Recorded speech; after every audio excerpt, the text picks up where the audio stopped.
et éducation. L'éducation, c'est important. Moi, je suis maman.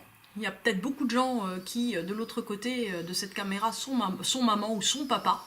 Plutôt son papa ou son maman, dans les deux sens d'ailleurs. Et c'est très important d'arriver à comprendre que nous sommes dans un système français, donc là je parle en tant que française, nous sommes dans un système français qui est en train en fait de tomber complètement. J'aime bien le verbe anglais qui dit collapse, c'est-à-dire qu'on sent vraiment le truc qui est en train de tomber par terre et de s'effriter lamentablement.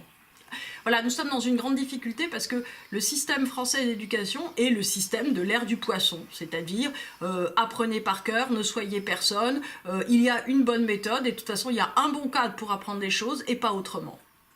Et surtout, il y a une bonne façon de faire, il faut liquider les écoles hors contrat, il faut absolument interdire le homeschooling, c'est-à-dire le fait d'apprendre à vos enfants à la maison, il faut absolument tout encadrer, des vaccins, obligatoire l'éducation à l'école maternelle et je sais pas quoi encore.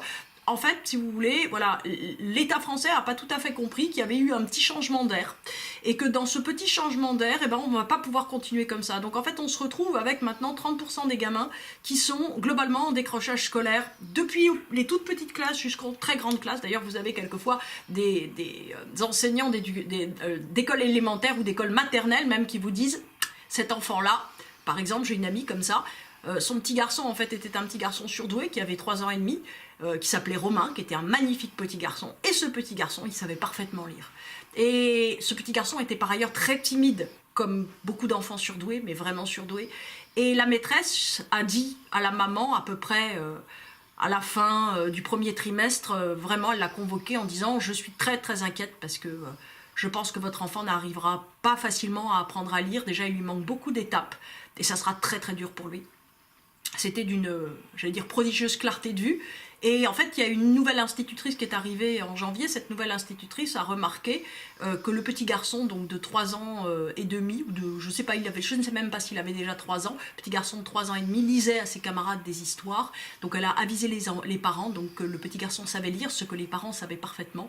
Et donc voilà, mais des histoires comme ça, on en a, mais des dizaines et des dizaines. Par exemple, moi j'ai ma fille, à qui on a dit, ma fille est violoniste, donc ma fille à 4 ans avait déjà plus de 6 ou 7 mois de violon, donc à 4 ans et demi, l'enseignante en moyenne section de maternelle m'a dit « votre fille a un problème avec la motricité fine ». Ah, d'accord, moi j'ai pensé elle joue du violon, c'est quand même un peu compliqué le violon, donc je ne suis pas très inquiète pour sa motricité fine, et on m'a dit si, parce qu'elle ne sait pas faire de pâte à modeler. Bon, ma fille détestait la pâte à modeler, elle trouvait ça, comme elle me disait, dégueu, parce que, voilà, ça colle partout. Bon, c'est très intéressant.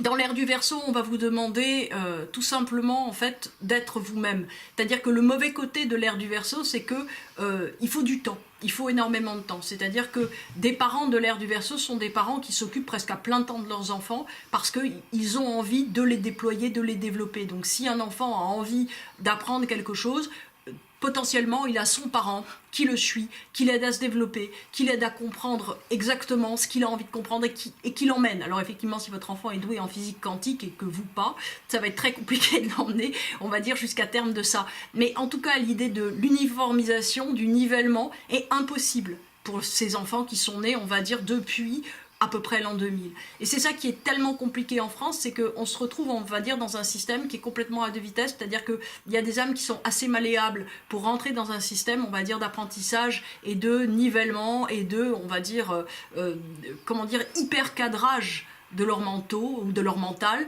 et d'autres qui ne peuvent pas. Et ceux-là, en fait, récupèrent l'idée qu'ils ne sont aptes à rien. Ça veut dire que ce sont des adolescents qui arrivent à 12-13 ans en se disant potentiellement qui sont assez détruits en termes, on va dire, de personnalité. Moi, j'ai les parents en consultation très souvent.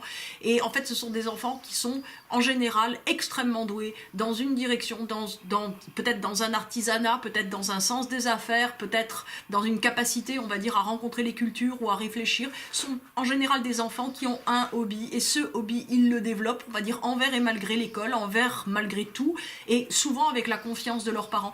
Alors, en fait, ce que je voulais vous dire, à vous, peut-être éducateurs, à vous parents, qui êtes confrontés à des enfants qui ne cadrent pas à l'école ou qui entendez parler de ça pour votre entourage, c'est d'avoir conscience de ce mouvement, on va dire, de société qui fait que demain, vous voyez, quand on élève un enfant, Rudolf Steiner disait toujours que quand on élève un enfant, en fait, on l'élève pour la société qui accourt aujourd'hui. et non pas pour celle qui aura cours demain. Donc peut-être que les grandes armes qu'on essaye, vous voyez, de donner à nos enfants aujourd'hui ne vaudront rien pour demain. Vous voyez, moi, quand j'avais 8 ans, on me disait « mais tu ne sais pas tes tables de multiplication, c'est un drame, comment vas-tu réussir ta vie ?» Bah, très bien, avec un téléphone, en fait, je calcule sur mon téléphone, ça ne me pose aucun problème.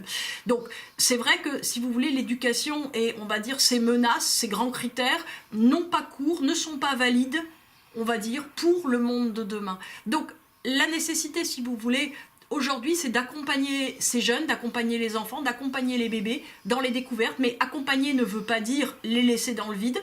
Ça, c'est, on va dire, le problème, j'allais dire, des nouvelles éducations. On dit laisser l'enfant faire par lui-même. Non, parce que l'enfant, il a besoin d'être éveillé, éduqué, intéressé énormément. Il a besoin d'être vraiment accompagné. Il faudrait un adulte par enfant, un enfant par adulte, tout le temps. Il faudrait que des parents à la maison pour s'occuper de leurs enfants. Il faudrait peut-être des systèmes de homeschooling extrêmement développés. Mais toujours est-il, si vous voulez, que nous sommes dans des générations où les enfants, à 13-14 ans, peuvent avoir un degré de maturité et d'intelligence que, pour le coup, des générations nées en 50, 60, 70, 80, non, absolument pas. Donc il faut comprendre, si vous voulez, que, on va dire, dans 10 ans, dans 20 ans, les enfants qui vont naître ne seront plus du tout propres au système de l'éducation, en tout cas tel qu'il se connaît en France, ni dans le rythme, ni dans la façon de faire. Personne ne voudra se lever tous les jours à la même heure, ni se coucher tous les soirs à la même heure. Et tout le système selon lequel l'enfant doit être habitué, l'enfant doit rester au même endroit, l'enfant doit être stabilisé, l'enfant doit avoir des habitudes. L'enfant n'est pas un grand-père. L'enfant n'a pas besoin d'être nourri tous les jours. Alors le bébé, oui, il a besoin d'être nourri souvent, mais peut-être plus quand il a faim que toutes les 2 heures tapante alors qu'il n'a pas faim. L'enfant, il y a des enfants qui sont des couche-tard, il y a des enfants qui sont des couche-tôt, il y a des bébés qui sont des couche-tard, il y a des bébés qui sont des couche-tôt.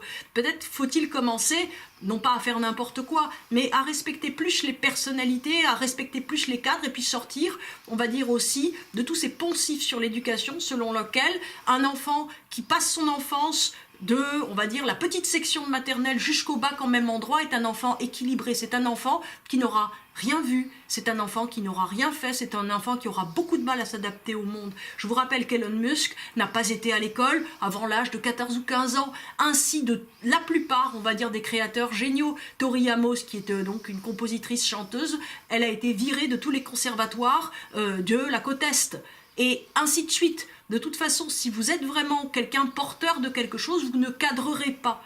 Donc, si vous voulez en fait faire de vos enfants des gens qui vont avoir du mal vraiment à s'adapter au monde de demain, qui vont avoir du mal à vivre les transitions, même les transitions météo qu'il y aura à assumer à longueur de temps, alors ne les changez pas de place, ne les faites rien voir, couchez-les bien à 8 h du soir tous les jours, et vous serez sûr effectivement d'avoir des enfants très fragiles nerveusement. Parce qu'en fait, si vous voulez, c'est la résistance nerveuse qui fera la différence. Un enfant a besoin lui aussi d'être confronté à des responsabilités, d'être confronté à des décisions, d'être confronté à des choix. Et ça doit faire partie de l'éducation, on va dire, des hommes de demain.